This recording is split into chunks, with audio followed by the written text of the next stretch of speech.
Hello pare mare, nandito nga ngayon ako sa Pantalan. Naghihintay ng masasakyan kong mangka. Medyo matagal pero okay lang. Enjoy muna tayo sa view at sa mga konting kakwentuhan. Samahan niyo ako sa biyahe ko at malalaman niyo kung saan tayo pupunta. At ito na nga, dumating na inaantay natin bangka. Kailangan natin sumakay ng bangka para papunta dun sa patutunguhan natin. Excited na ba kayo malaman kung saan tayo pupunta? Ako din, excited na ako para mapakita ko sa inyo. Surprise! Yes, tama po kayo na nakita. Nandito po tayo sa Pangasinan para bumili ng asin. Yes, nakikita nyo po, puting-puti po siya. Ayan, parang niebe. Ayan, quality check muna tayo. Siyempre, kailangan natin mag-check kung magandang klase ang mabibili natin asin. And then, yan, as you can see po, nakikita nyo po, dyan po nila binibilad yung tubig alat.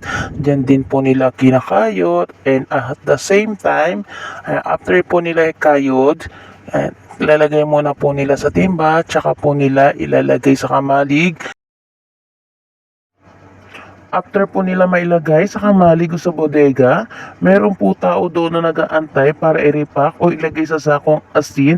And take note po ha, kinikilo po nila yan isa-isa tsaka po nila itatali at tulong-tulong na din po silang lahat para po mapabilis ang pagre-repack at hindi tayo abuti ng gabi dito sa bodega nila.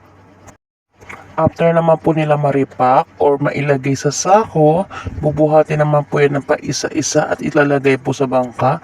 At hindi lang po basta ilalagay sa bangka ha, kailangan po nila isalansan po yan paisa-isa at kailangan balanse po para po hindi tumaob ang ating bangka. After nga po maitawid sa dagat o mapunta po dito sa unang pantalan na ating pinuntahan, bubuhatin naman po nila yan pa isa-isa at ikakamada po sa ating truck. Hindi lang po basta kamada po ang gagawin po nila ha. Kailangan po pantay-pantay din po kasi pwede pong maging tagilid ang ating truck or hindi pantay ang ating takbo. Ayan. At you can see, puno ng ating truck. Thank you for watching.